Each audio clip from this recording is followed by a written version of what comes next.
क्या आप योग को सिर्फ एक धर्म से जोड़ते हैं? क्या आपको लगता है कि योग हिंदू धर्म का हिस्सा है और इसलिए ये किसी और धर्म के खिलाफ है?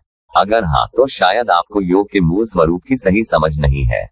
योग किसी पूजा पाठ या धार्मिक प्रतीक से नहीं जुड़ा है। यह कोई इबादत नहीं, बल्कि एक वैज्ञानिक प्रक्रिया है अपने शरीर, मन और ऊर्जा को एक खास स्तर तक उठाने की।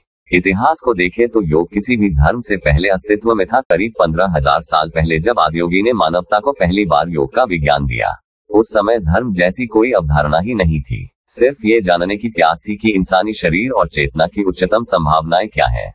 योग का मकसद सिर्फ एक है, अपने भीतर ऐसा अनुभव पैदा करना जो आपको पूर्णता का एहसास दिलाए। खुश रहना लक्ष्य नहीं है, बल्कि जब आप बिना कारण के अपने स्वभाव से ही आनंदित हो, तभी आप वास्तव में आजाद होते हैं। दुख से आजादी ही असली स्वतंत्रता है। कई बार धर्म इंसान के दुख और डर का फायदा उठाते हैं, लेकिन योग डर नहीं, बल्कि जागरूकता की बात करता है। यह आपको किसी सत्ता के डर से नहीं, बल्कि खुद से जोड़ता है। अब सवाल आता है, क्या है हिंदू धर्म या हिंदू फिलॉसफी? बहुत लोग नहीं जानते, क्योंकि हिंदू कोई धर्म नहीं, बल्कि एक भौगोलिक पहचान है। ये नाम आया हिमालय और हिंद महासागर के बीच की भूमि के कारण।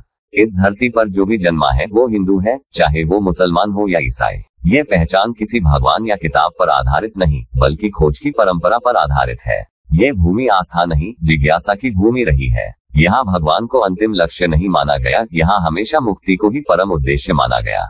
यहाँ के लोग मानते हैं कि हर चीज पर सवाल उठाना, हर बात की जांच करना, यही असली जीवन है। यही कारण है कि इस भूमि पर न जाने कितनी विचारधाराएं, दार्शनिक धाराएं और आध्यात्मिक मार्ग जन्मे।